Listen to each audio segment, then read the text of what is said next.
we've really got a special treat for you today because we're going to be doing a podcast for the National Cowboy Museum off location. We're not in the hallway there at the museum. Now, we're at a historic boot shop. We're here in Guthrie, Oklahoma at the shop of Ray Dorwart. And you've probably seen it, Dorwart Cowboy Boots. And Ray, how long have you been here in Guthrie? 89, since 1989. Oh, I thought you were going to say 89 years. 1889. 1889. It seems like 1889 because some of your boots have a heritage of that. They do have. And so the people you trained under, your mentors or whatever, there's some historic names there, that go back to 1880s, 1900, 1915, Cheyenne, Wyoming. Yes, sir. And from what I learned from bootmaking when I spent time with Bootmaker in Vernal, Utah, and he was a good bootmaker, but what I do today is what I learned from Jay Griffith. And Jay Griffith basically learned from a man by the name of Archer LaForce, who was his mentor. Archer LaForce worked with Gus Blucher and Hires, and even back to Justin, and there's a heritage there that not a lot of people get to put together, and I think it's pretty neat. Well, explain to us, and in particular, how that heritage of that style of boot to be made, how is that style different than what we go to the clothing stores today and see those boots on the shelf? What is that classic cowboy boot? Well, Jay, he had a saying. He said a boot should look like a figure of a beautiful woman or a Coke bottle. A Coke bottle. And that's kind of an essence of what a boot should look like. The lines of the boot, not necessarily what all you got on the top or don't have on the top, but the overall lines should be very pleasing to the eye, and that's what a classic cowboy boot had. This narrowness right through here gives that pulled in tight look. There's a reason for that, not just aesthetic looks, but also that locks your foot in back into your heel of your boot and doesn't allow your foot to slide down, particularly when you start putting a taller heel on it. Yeah, you can really see it from front to back. Yes. As well, not only just from side, but one of them is that boot's going to be worn in a stirrup, mm-hmm. and you want a foundation under there. And predominantly for years, about 85% of my customers were ranch cowboys. And a good, probably at least 70% of them rode an oxbow stirrup. So you're really sucked back into that. You're really riding on that on that arch. And as you're riding the on oxbow stirrups, that's narrow, isn't it? Yeah, so you got all your weight right on that narrow piece going right in the middle of your foot. But that lends to the support of your foot for all of us that just walk around today that are foot back. It gives you that tremendous support. Now, that brings us into another deal, is the snugness through the arch and over the instep. Mm-hmm.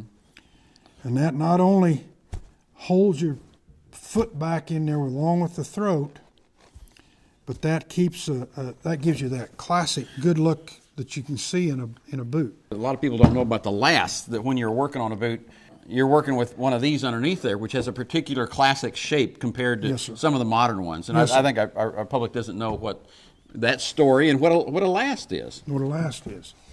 I'll tell you what, talk about last. This is a neat story here. I've got a pair of lasts here, and I'll just throw this in a little bit. This is a pair of lasts that originally came out of Gus Blucher's boot shop. They're an old pair of lasts. They're a Crentler Brothers last. That's the manufacturer of the wooden last, yes, right? Sir, out of St. Louis, Missouri, and they're long gone, as all of our last makers are. But they made a lot of lasts and a lot of model numbers. And this is I don't remember what offhand it is, don't matter, 26-2E. But this pair of lasts has the customer's name on it, which is Mr. Talbot. Well, down at the National Cowboy and Western Heritage Museum at the Dickinson Research Center, our archives in the basement, we have over 200 Thanks to Ray and a number of those people brought us to our attention, we acquired these order books, these old fitting books, as you guys call them. Mm-hmm. And we actually have the order for Mr. Talbot from 1923. So we can go back, we can open that book, and we can see exactly when that pair of boots were made off of these boot lasts, which is a really neat way to step back into history.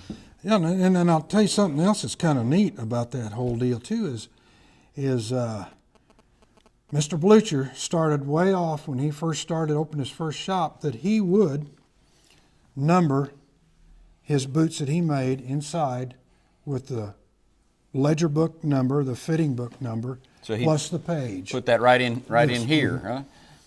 So if anybody has an old pair of Blucher boots, they can look in there and there'll be a number, whatever number it is. It could be anywhere from a number 1 to a number 200. With a dash and then the page number. So, yeah, not too long ago we had somebody call in, said they found a pair of Blucher boots. It said 13 dash, I think it was 135 or something like that. And he says, does that mean anything? And we get just able to smile and say, that's great. It shows right there that it's fitting book number 13. Yes, sir. Page 135. We went right to it. We told him the name of the guy, the date that the boot was made, and all the different, described the boot to him and the name of the fellow that originally owned the boots. It's really neat to be able to do that. And is that the only bootmaker that you know of, or the most famous one that's ever done that? That's the only one I know of other than Jay Griffith. And I'm sure Griffith carried another one of those traditions along. Well, what's amazing to me, that you continue this tradition along, but it's amazing that you've got a lot of your clientele, I would say still, by far and away the most, are ranch foremen, working cowboys, buckaroos from the north, but people who are spending hours and hours every day with a foot in the stirrup. And these are guys that are ordering these boots and paying over $2,500 a pair for the boots, and are wearing them out in the weather. They're not Nashville performers, going to be strutting around on stage, but or getting them out only on Sunday. These are guys who are going to be taking these boots, putting them right out in the weather, putting them right out into the corrals. Why would a person like that, a working hand, as they're often called, invest that kind of money in a pair of your boots? There's got to be a reason, or they wouldn't be coming back and doing it 2, 3, 4 times. Several things. One of them is, obviously, they fit. Yeah, it can't be just the look. Yeah, they fit and the wearability. And I've got boots out there that these guys are wearing that are over 20 years old. Now, granted, you have to put new soles on them, new heel caps, maybe rebuild a heel, but they're still wearing them, and they're boots that have been worn and used as they're supposed to be. Well, one of the characteristics of these classic cowboy boots, and I know you still are popular for building these, is something most people don't hear about, is waxed calf. What is waxed calf, and why do you still build boots with an old material like waxed calf? Waxed calf. French waxed calf is actually what it originally was. It was made in France. It was a vegetable tanned, which this happens to be a brushed goat. Almost all of our leather today that we use for garments and footwear, other than the soles and insoles, is chrome tanned or chemical tanned. French waxed calf is vegetable tanned, and it's actually waxed you've got two surfaces of leather. You got the hair side and you got the flesh side, and it's waxed on the flesh side. And as you wear it, leather has a really, this is not a very good example, but the flesh or the hair side is very tough, and as you graduate in on the flesh side, it gets softer and softer. So if you traditionally make a boot or a shoe with the hair side out, which is the shiny want side, the side that you can polish and really make look nice. Once you wear through that surface, which is very thin, then it goes pretty rapidly because it just keeps getting softer and it goes faster. The reverse way of that is, as you wear through the rough out or the flesh side, it gets tougher and tougher and it slows down. So them old wax calf boots will last you forever. They come out they can look polished, right? Yes, I mean, they do, with that wax is in there, it's sometimes hard to tell them. Yeah, and as you wear them, the more the wear they get, the slicker they get. Well, one of the things about your boots, as I've heard you preach on it and other people say it, is the look of the boot comes directly from the lasts. And Yes, so sir. these antique lasts are very important, Yes, sir. for your boots. And so, again, even the direction and stuff, for me, will you? Let this talk to us. Okay, first off, I'll tell you, these old wooden lasts are made out of maple. The new ones, they're made out of plastic. These old maple lasts, and it really doesn't matter what last maker it was that made them. They used maple. But what's neat about them is they've got a look, and I don't know whether you can see that or not, but follow that instep line off to the side. They've got a nice clean inside arch on through there. And you look at that, and really, I think that is it's a piece of sculpture, really. It is. It's like It is. when people look at saddle trees and think, well, there's no square angles to a saddle tree. Well, there's no square lines to this either. Yes. Both the 8258 and the 8261 Western lasts are a very nice last to build boots on. And if we can look at that, look down through there, I really prefer the 8261. It's got a prettier line down through the instep. And it actually works as a piece of footwear better than the other one for the fact that it walks better. Whoever designed these lasts knew how a foot operated. Now Sam Lucchese took this idea,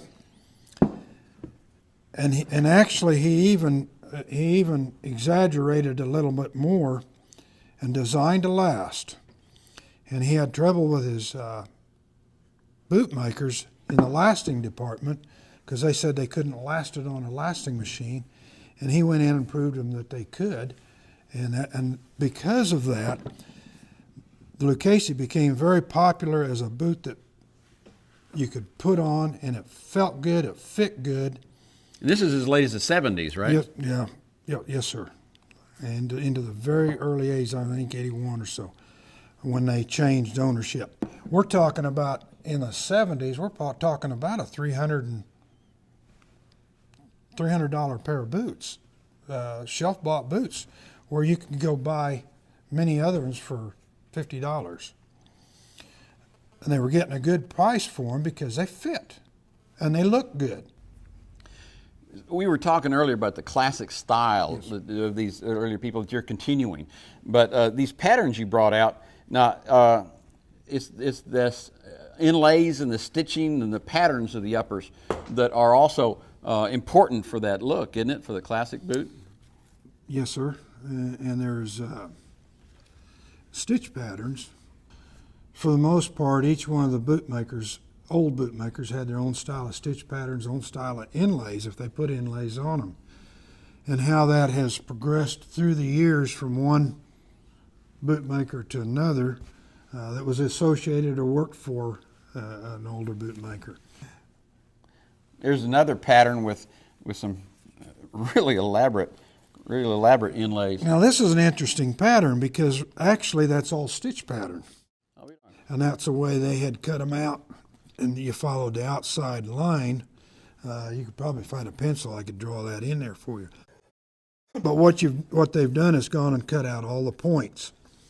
Now, that brings to mind another little bit of interest is, for example, Hires had, I don't remember how many at one time at their peak performance of boot top stitchers, and predominantly all women.